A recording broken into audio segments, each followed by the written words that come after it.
So welcome to this video. I'm going to show you how to make your own custom map screen for The Sims 1. So first of all, you're going to be downloading the if.pencil program because it's the program that you're going to be using to edit the lot locations. It's a tool to edit behavior functions from .if files. When you have downloaded the if pencil tool, you're going to download the Sims 1 world sample from a G drive that I'm going to be linking in the description.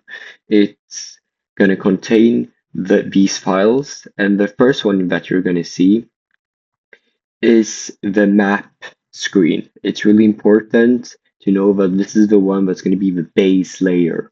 This is the basic screen. This is what you're going to be editing upon. The pink ones are the animation layers. It's the ones that control the water and the Loch Ness Monster too, I believe. I'm going to put a little video so you can see what I'm talking about.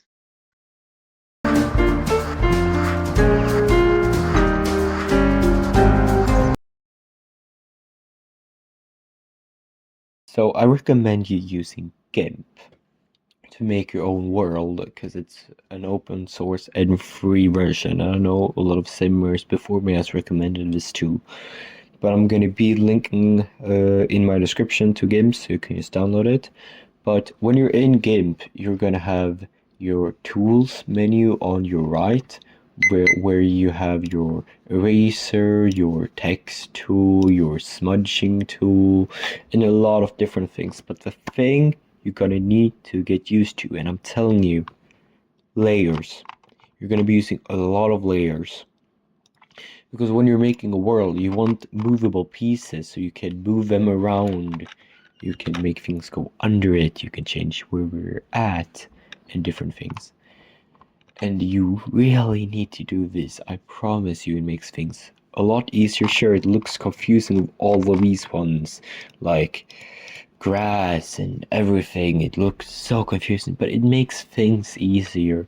So do the easier way and use GIMP or whatever else you want to do. But add a lot of layers.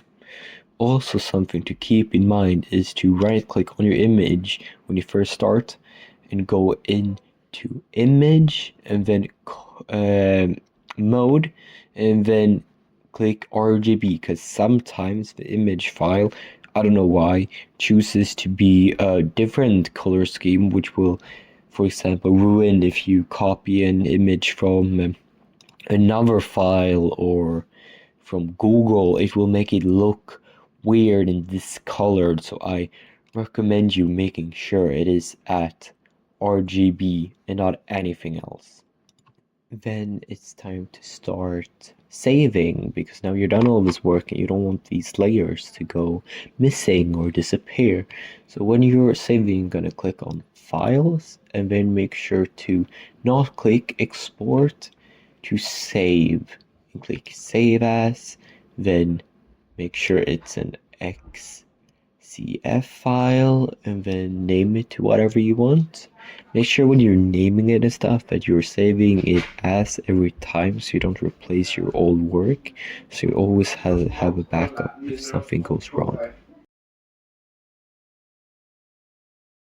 So before I start showing you where you're gonna put your map files into, I strongly recommend making a folder called The Sims 1 Mods or The Sims 1 Mods Creation, so you just have everything in one place. For example, I have the if pencil program for later, and you also have the community files, which has your hood map and animations.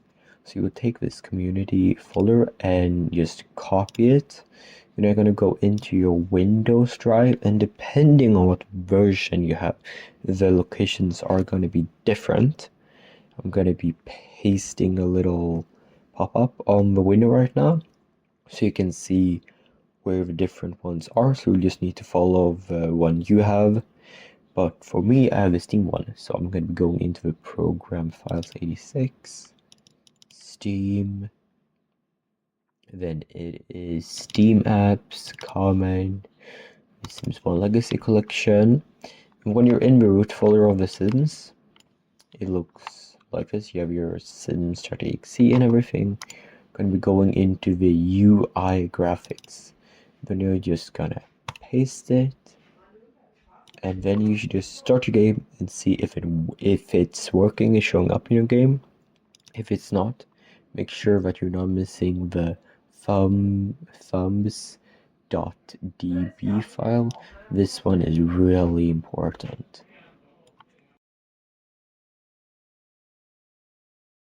So to continue this tutorial, we're going to be learning how to use the if pencil tool. Now I have it located in my Sims 1 mods folder, which is a folder I've created to keep everything in one place. And when you're opening pencil.if2, you're going to get can't load Sims game data behavior info. This is nothing you need to worry about. This is just a thing, the legacy collection, but it will work perfectly fine. So just click OK and continue. When you first load this up, you will get the All Resources tab, type ID resources, and on the top you will get a little bar from 4 different things you can do, and these ones are doing the same things as these ones on top, just with images. So to locate where your game user files are, you're going to go into wherever you have them saved or wherever you created a shortcut. For example, I have it in my documents and then saved in a shortcut called the Sims 20f. I'm going to open the lot location.if because it's one you're going to be needing to use. So when you open it up for the first time, you're going to get into this view, and you can probably read this, but it's 7 different maps that the game will try to have different locations for. So we have the original world, the hot date one, the vacation island, the unleashed neighborhood, the superstar town, and all the other things. Just keep in mind that the Sims 1 original neighborhood screen, if you want to edit the lots 1 through 9, you need to edit it in this one and not in Unleashed 1.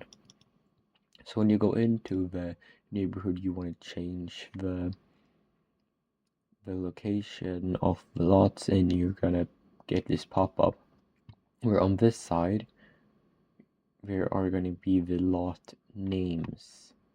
So this is lot 2, this is lot 9, so on, so on. Then you're going to be having here the x coordinates and then here the y coordinates. Just keep in mind that these ones are going to be affecting your game a little bit differently depending on what side of the lot is connecting to the road. So let's open up my game so I can show you an example of how it works.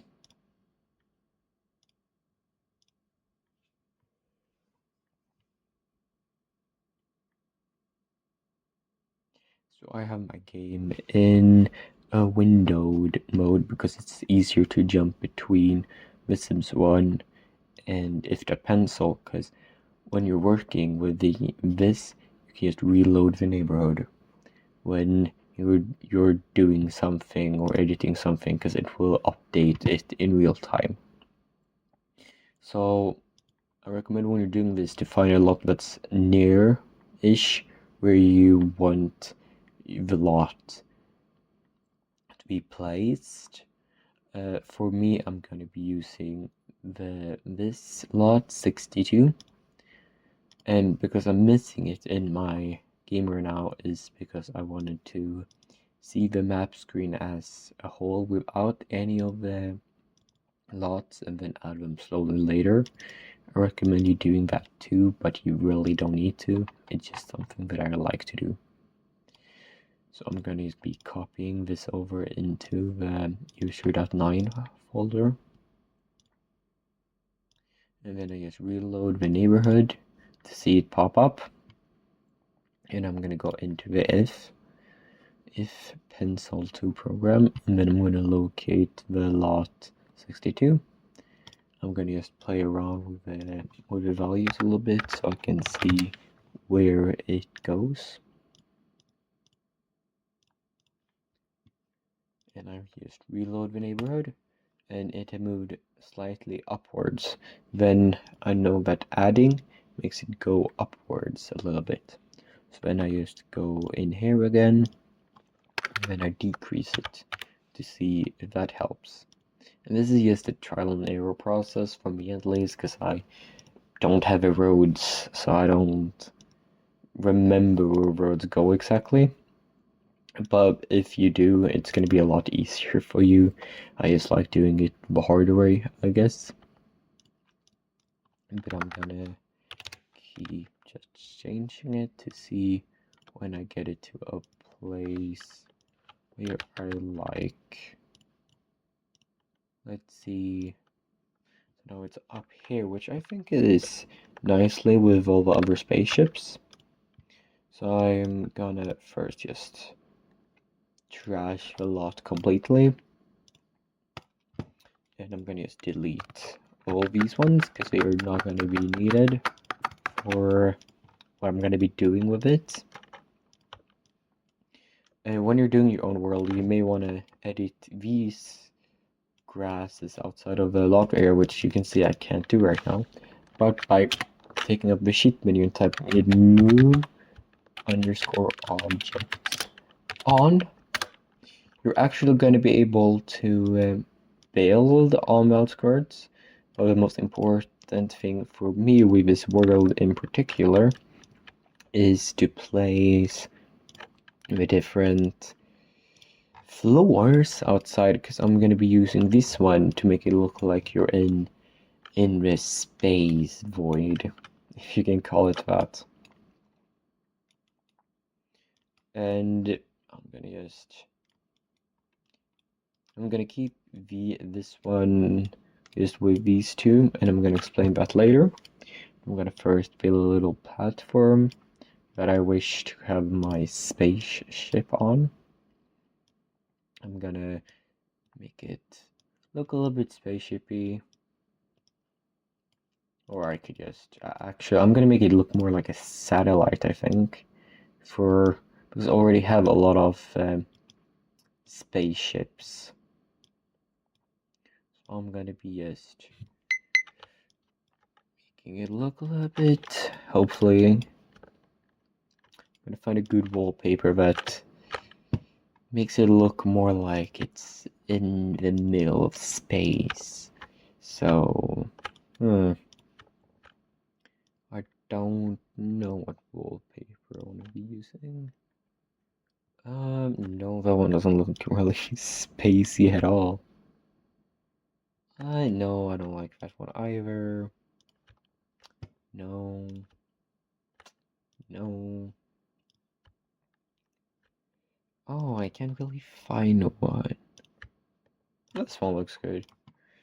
But I'm gonna just find this window used a lot because it looks like propellers. I think it looks really good in a space-themed world. I'm gonna place some windows and doors and to really make it look space-themed. Let's see if I can find a window I think would fit. Perfect. I'm gonna also just place some flooring inside, but I kept these ones visible because on these ones there are these shares looking things are where the people will spawn, the NPCs. Now I'll just place it into this little balcony, if you can call it that, so it won't look like the Sims are just walking around in space. I want this map to be kind of realistic. But if you're, for example, making a beach lot, you maybe want your sim to spawn from one of the sides of a beach, sorry. And then you can just do that. But look, now I have my little lot here. And you can just do this as many times as possible. Uh, but I personally like to make maps at least a little bit, so I don't need to do this a lot because it is kind of annoying. But when you have done and finished this, you can just quit the game and save your progress. But make sure when you're doing this to make backups of these files right here, because if you do something wrong, you maybe want a backup point to get back to later. So on the screen right now, you're gonna see some neighborhoods that I made for some inspiration, and hopefully you learned something from this video and got inspired to make your own worlds. And if you do, be sure to tag me in it, because I will be happy to see what you guys can come up with. Goodbye.